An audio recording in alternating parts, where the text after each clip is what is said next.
Al tientallen jaren behoort Hans Klok tot de meest herkenbare artiesten van Nederland. Met zijn razendsnelle trucs, spectaculaire ontsnappingen en internationale shows heeft hij een reputatie opgebouwd als de man die het onmogelijk lijkt te maken. Voor zijn publiek is hij de meester van controle. Elke beweging is voorbereid. Iedere seconde is berekend in elk detail.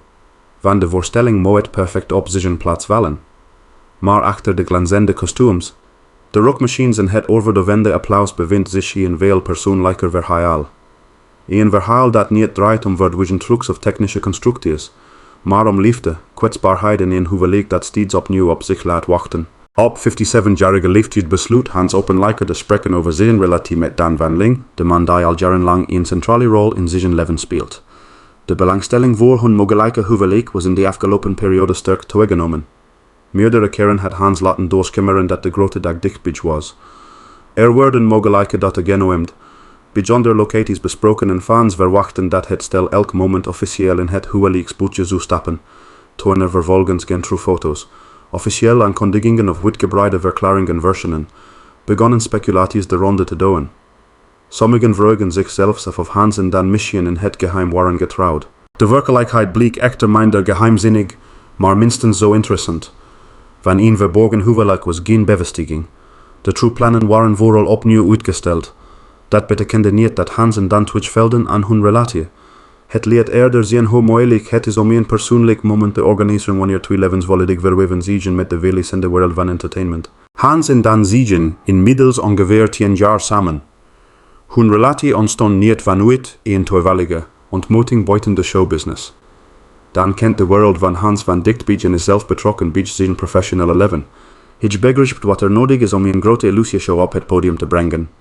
Achter een voorstelling van enkele uren gaan maanden van voorbereiding, repetities, technische controles en soms ook financiële onzekerheid schuil. Apparatuur moet veilig functioneren. Kostuums moeten binnen enkele seconden kunnen worden gewisseld en iedere medewerker moet exact weten wat er op welk moment gebeurt. Voor Dann betekent samenleven met Hans daarom veel meer dan het delen van één huis of het verschijnen op feestelijke roodlopers. Het leeft met iemand voor wie werk en identiteit nauwelijks van elkaar te scheiden zijn. Je nieuwe productie kan plotseling alle aandacht opeisen. Een internationale uitnodiging kan ervoor zorgen dat reisplannen opnieuw moeten worden aangepast. Een extra reeksvoorstellingen kan betekenen dat vakantie is. Verjaardagen of persoonlijke afspraken naar de achtergrond verdwijnen. Toch ligt Dann juist in die onvoorspelbaarheid een stabiele factor te zijn geworden. Waar Hans voortdurend onderweg is en altijd nadenkt over de volgende grote stunt, biedt Dann rust en vertrouwen. Hij kent niet alleen de bekende illusionist, die op het podium zelf verzekerd voor duizenden mensen staat, maar ook de man achter de artiest. De man die na een voorstelling uitgeput thuiskomt, zich zorgen maakt over een productie of twijfelt of een nieuwe actueel goed genoeg is. Dat persoonlijke vertrouwen vormt volgens mensen rondom het stel een belangrijke basis van hun relatie. Hans hoeft bij Dann niet voortdurend de indrukwekkende showman te zijn. Hij mag ook onzeker, vermoeid of bezorgd zijn. Voor iemand die zijn hele carrière heeft gebouwd op het creëren van perfecte illusies, is het waarschijnlijk bijzonder waardevol om thuis niets te hoeven verbergen. In februari 2022 kreeg hun relatie een nieuwe betekenis. Tijdens een verjaardagsfeest vroeg Hans zijn partner ten huwelijk. Het aanzoek van plaats op het podium, de plek waar Hans zich het meest vertrouwd voelt. Daarmee bleef hij trouw aan zijn theatrale karakter, maar tegelijkertijd was het moment opvallend kwetsbaar. De man die normaal gesproken precies weet hoe een optreden zal eindigen, stelde nu een vraag waarvan het antwoord zijn persoonlijke toekomst zou bepalen. Dann zei ja en vanaf dat moment leek een huwelijk slechts een kwestie van tijd, aanvankelijk werd gedacht aan een romantische ceremonie aan zee. Later kwamen er locaties te sprake. Een van de meest opvallende plannen was een huwelijk in attractiepark Toverland. Voor Hans, wiens leven volledig in het teken staat van magie en verwondering, leek dat bijna de ideale plek. De symboliek was duidelijk. Een illusionist die zijn geliefde het woord geeft in een wereld die draait om fantasie. Maar iedere keer wanneer de plannen concreter werden, kwam er iets tussen. Soms was het een nieuwe show, soms een tournee, soms waren het praktische omstandigheden. De Bruiloft werd uitgesteld, opnieuw besproken en vervolgens opnieuw verschoven. Voor buitenstaanders kon dat de indruk wekken dat het stel misschien niet zeker was van zijn beslissing. Hans maakte echter duidelijk dat het tegendeel waar was. Het huwelijk bleef een serieuze wens, maar de agendas lieten nauwelijks ruimte over om het moment werkelijk goed te organiseren. In May 2026 lieke eindelijk verandering te komen. Tijdens een televisieoptreden vertelde Hans dat hij en Dan de volgende man zouden trouwen. Voor Hans was dit het bericht waarop ze jarenlang hadden gewacht. Na verschillende eerdere vertragingen leek nu eindelijk een definitief datum te zijn. Media namen het nieuws snel over en de verwachtingen liepen hoog op. Toch bleef de officiële bevestiging van de ceremonie uit. Niet veel later werd duidelijk dat ook dit plan niet doorging. Hans was intensief bezig met de voorbereidingen van een nieuwe productie, terwijl Dan eveneens bij de werkzaamheden betrokken was. De professionele druk was zo groot dat een huwelijk opnieuw naar een later moment moest worden verschoven. Juist daar wordt het contrast tussen het publieke en persoonlijke leven van Hans zichtbaar. Op het podium kan hij binnen enkele seconden witkettingen ontsnappen. Verdwijnen witte en afgesloten koeien van kleding wisselen voordat het publiek begrijpt wat er gebeurt. Maar in het echte leven blijkt die een huwelijk niet met een simpele handbeweging te organiseren. Liefde is aanwezig, maar daarnaast zijn er contracten, tournees, repetities, gastenlijsten en praktische verantwoordelijkheden. De vele vertragingen lijken hun baan niet te hebben verzwakt. Integendeel, Hans spreekt met warmte en waardering over Dan. Hij ziet hem niet alleen als zijn geliefde, maar ook als iemand die hem ondersteunt, begrijpt en helpt bij het realiseren van zijn grootste ambities. Hun relatie heeft verschillende drukke periodes, internationale reizen en professionele uitdagingen doorstaan. Daarom draait de werkelijke onthulling niet om een geheime ceremonie, maar om de bijzondere kracht van hun relatie. Hans heeft op 57-jarige leeftijd laten zien dat achter zijn spectaculaire publieke imago een man schuilt die verlangt naar stabiliteit, bescherming en een gezamenlijke toekomst. Het huwelijk is nog niet voltrokken, maar de belofte ligt al jarenlang aanwezig. En terwijl het publiek blijft wachten op het definitief woord, wordt steeds duidelijker dat het liefdesverhaal van Hans Klok en Dan van Ling veel meer is dan een mediamoment. Het is het verhaal van twee mensen die proberen ruimte te vinden voor elkaar in een leven waarin bijna iedere minuut al door het podium wordt opgeëist. Juist omdat hun relatie al zoveel jaren standhoudt, wordt de vraag waarom Hans Klok en Dan van Ling nog altijd niet officieel getrouwd zijn steeds een triggerende. Voor buitenstaanders lijkt het misschien vreemd dat een stel dat zo lang samen is, meerdere trouwplannen heeft besproken en zelfs al een verloving achter de rug heeft, de definitieve stap telkens opnieuw uitstelt, maar achter die vertragingen schuilt geen gebrek aan liefde. Integendeel, voor Hans is het huwelijk juist steeds belangrijker geworden, niet alleen als romantisch symbool, maar ook als een manier om verantwoordelijkheid te nemen voor de toekomst van de man die al jaren naast hem staat. Voor veel mensen zijn zulke onderwerpen ongemakkelijk. Ze denken liever niet na over ouder worden, ziekte of overlijden. Hans lijkt daarentegen steeds realistischer naar de kijken. Misschien heeft dat te maken met zijn beroep, waarin risico en voorbereiding voortdurend samenkomen. Een illusionist kan alleen een gevaarlijke ontsnapping uitvoeren wanneer ieder detail vooraf is gecontroleerd. Er zijn veiligheidsmechanismen, noodprocedures en medewerkers die precies weten wat ze moeten doen wanneer er iets misgaat. Diezelfde behoefte aan voorbereiding lijkt Hans nu ook toe te passen op zijn privéleven. Het huwelijk biedt volgens hem niet alleen emotionele verbondenheid, maar ook juridische duidelijkheid. Zolang twee mensen niet getrouwd zijn of hun zaken niet zorgvuldig hebben vastgelegd, kan de situatie na een overlichten ingewikkeld worden. Bezittingen, rechten en financiële belangen worden dan niet automatisch verdeeld zoals de partners dat zelf misschien zouden willen. Hans wil voorkomen dat Dan na jaren van liefde en samenwerking in een onzekere positie terechtkomt. Daarbij gaat het niet uitsluitend om een huis, spaargeld of persoonlijke bezittingen. De carrière van Hans Klok is opgebouwd rond een bijzondere verzameling professionele materialen. Zijn spectaculaire illusies bestaan uit kostbare constructies, technische installaties, aangepaste kostuums en zorgvuldig bewaakte geheimen. Sommige apparaten zijn speciaal voor hem ontwikkeld en vertegenwoordigen niet alleen een grote financiële waarde, maar ook een belangrijk deel van zijn artistieke nalatenschap. Voor het publiek duurt een truc soms slechts enkele seconden. Een assistent verdwijnt, Hans ontsnapt uit een afgesloten ruimte of een persoon verschijnt plotseling op een andere plaats. Achter dat korte moment gaan vaak jaren van ontwikkeling schuil.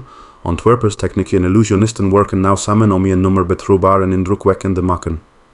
De methode achter zo'n illusie is vaak geheim en kan niet zomaar worden overgedragen aan iemand die de achtergrond niet kent. Dan begrijpt die wereld beter dan vrijwel ieder ander. Hij heeft niet alleen een relatie met Hans, maar is ook vertrouwd met de mensen, materialen en routines rondom de shows. Daardoor is hij voor Hans een logische persoon om bepaalde verantwoordelijkheden aan toe te vertrouwen. Het huwelijk kan helpen om die positie officieel te versterken.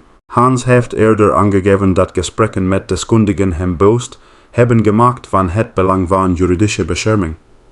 Liefde kan diep en oprecht zijn, maar zonder duidelijke afspraken biedt zich niet automatisch zekerheid op papier. Het idee dat dan zich overlezen mogelijk met ingewikkelde procedures of conflicten te maken zou krijgen, lijkt Hans sterk te raken. Die bezorgdheid laat een en derde kan zien van de beroemde illusionist. Op het podium straalt hij snelheid, kracht en zelfvertrouwen uit. Hij lijkt nergens bang voor en presenteert eerder ontsnapping alsof gewaar slechts onderdeel is van het spektakel. Buiten het theater blijkt hij echter ook een man te zijn die zich zorgen maakt over de gevolgen van zijn keuzes voor de mensen van wie hij houdt. Het verlangen om te trouwen is daarmee ook een vorm van bescherming. Hans wil dan laten zien dat hun relatie niet tijdelijk of vrijblijvend is. Na ongeveer 10 jaar samenleven wil hij hun verbintenis niet alleen met woorden bevestigen, maar ook officieel laten vastleggen. Tegelijkertijd blijft er een opvallende tegenstelling bestaan. Hoe sterker Hans spreekt over het belang van het huwelijk, hoe moeilijker het lijkt om daadwerkelijk een datum vast te leggen. Dat komt vooral doordat zijn carrière nog altijd een enorme plaats in zijn leven inneemt. Hans is geen artiest die rustig kan genieten van wat hij al heeft bereikt. Hij blijft zoeken naar nieuwe uitdagingen, grotere podia en nog indrukwekkendere producties. Die ambitie heeft hem vergebracht. Hij trad op in binnen- en buitenland, werkte met grote internationale producties en wist een naam op te bouwen die voor buiten Nederland bekend is. Maar succes heeft ook een prijs. Een nieuwe show betekent maanden van voorbereiding. Er moeten investeerders, technici, dansers, assistenten en locaties worden geregeld. Daarnaast moet Hans lichamelijk in topvorm blijven, omdat veel acts snelheid, kracht en uiterste concentratie verrijzen. Tijdens zulke periodes lijkt bijna alles ondergeschikt te worden aan het werk. Een huwelijk plannen vraagt daarentegen rust, aandacht en tijd. Er moet worden nagedacht over de locatie, de gasten, de ceremonie en de praktische organisatie. Voor Hans en Dann is dat extra ingewikkeld, omdat hun sociale en professionele werelden sterk met elkaar verweven zijn. Een kleine ceremonie zou misgaan, eenvoudiger zijn, maar zelfs daarover liegen. Zich verschillende mogelijkheden te hebben overwogen. Hans staat bekend als iemand die houdt van spektakel. Een huwelijk in Toverland zou perfect passen bij zijn publieke imago. De locatie ademt fantasie, magie en avontuur. Voor een illusionist die zijn hele leven heeft gewijd aan verwondering, zou het bijna voelen als trouwen in een verlengstuk van zijn eigen theaterwereld. Toch lijkt dan juist waarde te hechten aan privacy en eenvoud. Hij staat minder graag in het middelpunt en heeft vermoedelijk geen behoefte aan een bruiloft die verandert in een groots media evenement. Daarin verschillen zich mogelijk van elkaar, maar dat verschil heeft geen probleem te zijn. Het vraagt alleen om een vorm waarin beide partners zich comfortabel voelen. Hans heeft zelf laten doorschimmeren dat een eenvoudige ceremonie op het stadhuis voor hem voldoende zou kunnen zijn. Maar zodra een beroemdheid van zijn formaat gaat trouwen, blijft het moeilijk om het werkelijk klein te houden. Vrienden, familieleden, collega's en zakelijke contacten verwachten mogelijk een uitnodiging. Wat begint als een intiem plan, kan daardoor snel uitgroeien tot een groot evenement. Daarna speelt de keuze van het juiste moment een grote rol. Hans wil niet trouwen op een dag waarop hij in gedachten al bezig is met de volgende repetitie. Hij wil niet direct na de ceremonie naar een theater moeten vertrekken of tussen twee optredens dokter hastig foto's laten maken. Een huwelijk dat bedoeld is als bevestiging van hun liefde, verdient volgens hem waarschijnlijk meer aandacht dan een snel ingeplande afspraak. Dat verklaart waarom de ceremonie steeds wordt verschoven. Niet omdat de gevoelens veranderen, maar omdat Hans en Dann wachten op een moment waarop zich werkelijk tijd voor elkaar hebben. De paradox is dat juist hun gezamenlijke werk een sterke professionele band de organisatie van hun huwelijk bemoeilijken. Toch lijkt Hans steeds vastberadener te worden. Naarmate hij ouder wordt, groeit zijn behoefte om zaken goed te regelen. Zijn toekomstbeeld gaat niet langer alleen over nieuwe shows en internationale successen. Het gaat ook over wat hij achterlaat. Wie hij beschermt en hoe dan verder kan wanneer het leven onverwacht verandert. Daarom is het huwelijk voor Hans veel meer dan een feestelijke dag.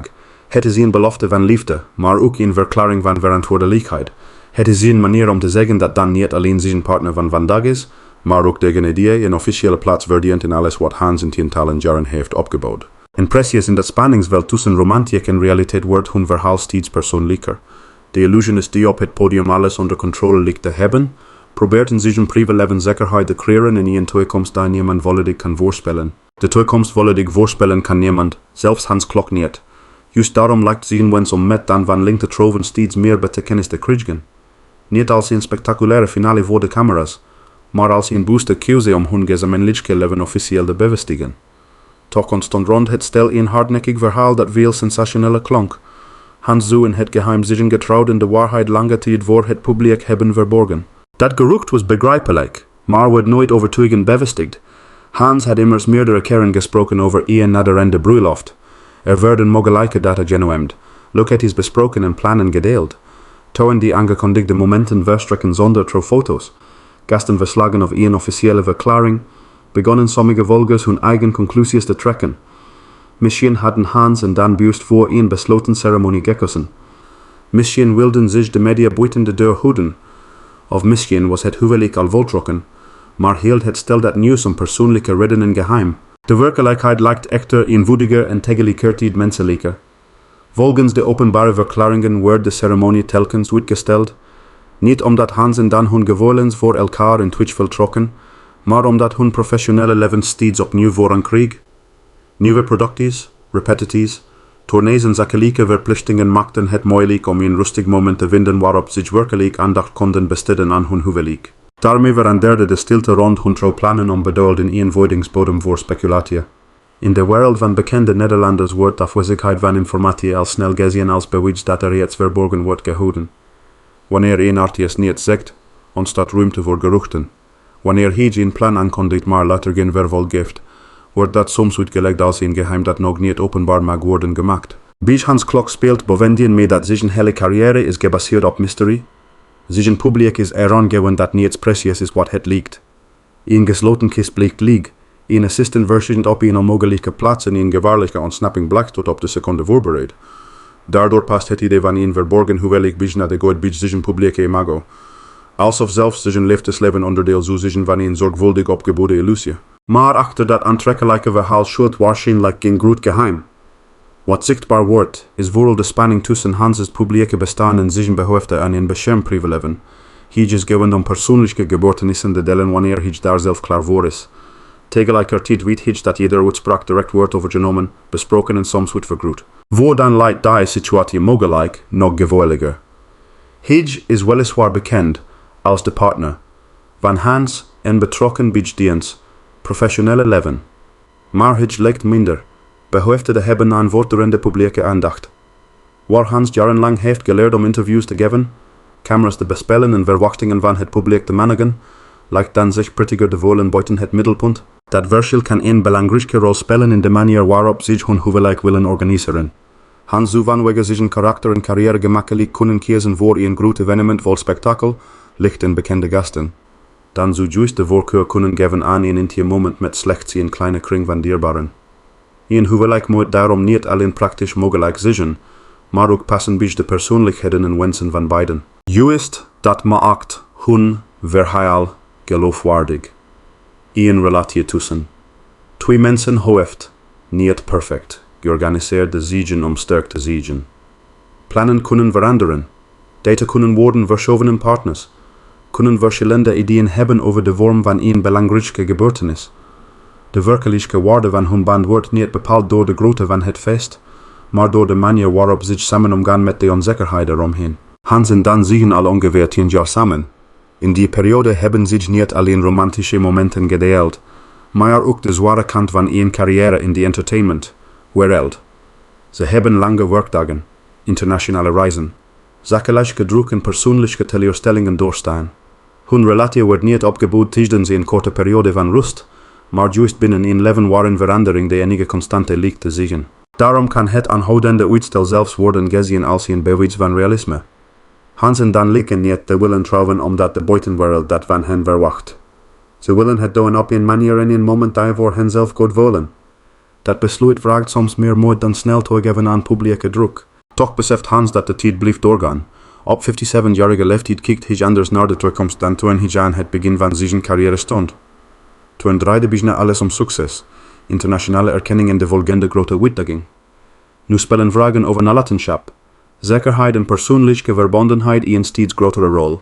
Wat wil hij achterlaten wanneer hij ooit stopt met optreden? Wie krijgt de verantwoordelijkheid over zijn professioneel erfgoed? Hoe kan hij ervoor zorgen dat dan niet alleen emotioneel, maar ook juridisch wordt erkend als de belangrijkste persoon in zijn leven? Het huwelijk vormt voor Hans een concreet antwoord op die vragen. Daarmee krijgt zijn liefdesverhaal een ernst die contrasteert met de luchtige wereld van illusies. Op het podium draait alles om het tegelijk misleiden van de waarneming. Het publiek weet dat het naar een terugkijkt, maar wil zich toch laten verwonderen. In zijn relatie met Dann zoekt Hans juist het tegenovergestelde, duidelijkheid, eerlijkheid en zekerheid. De wens om te trouwen is daarom geen onderdeel van één voorstelling. Het is geen publiciteitsstunt en ook geen zorgvuldig ontworpen mystery. Het is een persoonlijke beslissing die voortkomt uit liefde en verantwoordelijkheid. Mogelijk vindt de ceremonie uiteindelijk plaats zonder grote aankondiging. Misschien kiezen Hans en Dann op een rustige ochtend voor het stadhuis, met slechts enkele familieleden en goede vrienden. Het is ook denkbaar dat zij alsnog uitpakken met een bijzonder bruiloft in Toverland of op een en der locatie die past bij de wereld van Hans. Welke vorm zij ook kiezen, de belangrijkste belofte ligt al lang te bestaan. In hun dagelijks leven zijn Hans en Dann niet pas sinds een mogelijk huwelijk aan elkaar verbonden. Ze delen al jaren hun huis, werk, zorgen en toekomstplannen.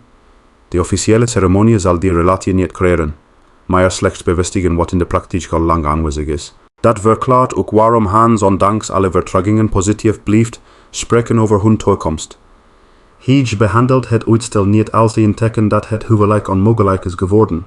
Voor hem lijkt de vraag niet of hij met Dann zal trouwen, maar wanneer zich eindelijk voldoende tijd en rust vinden om het moment werkelijkheid te laten worden. Tot die dag zal de buitenwereld waarschijnlijk blijven speculeren. Iedere nieuwe uitspraak kan opnieuw leiden tot verhalen over één datum, locatie of verborgen ceremonie. Maar bijvoorbeeld de sensationele koppenkist ziet vooral een langdurige relatie die zich niet laat bepalen door deadlines of verwachtingen van anderen. Hans Klok heeft zijn publiek zijn hele leven geleerd dat ogen gemakkelijk kunnen worden misleid. Zijn relatie met Dann laat echter zien dat de meest waardevolle dingen niet altijd zichtbaar hoeven zijn. Liefde wordt niet alleen bewezen door een trouwfoto, een ring of een groetfeest. Zij wordt zichtbaar in loyaliteit. Wederzijds begrip en de bereidheid om verantwoordelijkheid voor elkaar te dragen. Misschien is dat wel de grootste onthulling van allemaal. Niet dat Hans en Dann in het geheim getrouwd zouden zijn, maar dat hun verbintenis ook zonder officiële ceremonie al jarenlang stand houdt. Het huwelijk blijft een belangrijke wens, maar hun gezamenlijke leven is geen toekomstig plan meer. Het is een werkelijkheid die zich iedere dag opnieuw met elkaar delen. En terwijl Hans op het podium blijft ontsnappen uit kettingen, kisten en onmogelijke situaties, lijkt hij in zijn privéleven juist iets te hebben gevonden waaraan hij niet wil ontsnappen. De liefde en het vertrouwen van Dann van Ling. Uiteindelijk draait het verhaal van Hans Klok en Dann van Ling dus niet om een geheim huwelijk dat jarenlang verborgen wordt gehouden, maar om een liefde die best een blijk tegen uitstel, werkt ook een voortdurende publieke belangstelling. Achter de beroemde illusionist staat een man die steeds sterker beseft hoe belangrijk zekerheid, loyaliteit en verantwoordelijkheid zijn. De trouwdatum mag dan nog altijd onzeker zijn. Zijn keuze voor Dann ligt dat allerminst. Hun verbintenis wordt niet bepaald door een ceremonie, maar door de vele jaren waarin zij samen successen, zorgen en dromen hebben gedeeld. Misschien zal Hans zijn publiek binnenkort opnieuw verrassen met de definitieve aankondiging van hun huwelijk. Misschien kiezen hij en Dann juist voor een stil en intiem moment, ver weg van camera's en nieuwsgierig blikken. Wat er ook gebeurt, één ding blijft duidelijk, de liefde tussen hen is geen illusie. Wat vindt u van het verhaal van Hans Klok en Dann van Ling? Denkt u dat zij uiteindelijk voor een groot sprookjeshuwelijk zullen kiezen? Of past een kleine besloten ceremonie beter bij hen? Laat uw mening achter in de reacties. Vergeet ook niet om deze video leuk te vinden, te delen met andere liefhebbers van bekende Nederlanders en u te abonneren op ons kanaal. Schakel het meldingsbelletje in, zodat u geen nieuwe verhalen, onthullingen en verrassende updates uit de wereld van beroemdheden mist. Bedankt voor het kijken en graag tot de volgende video.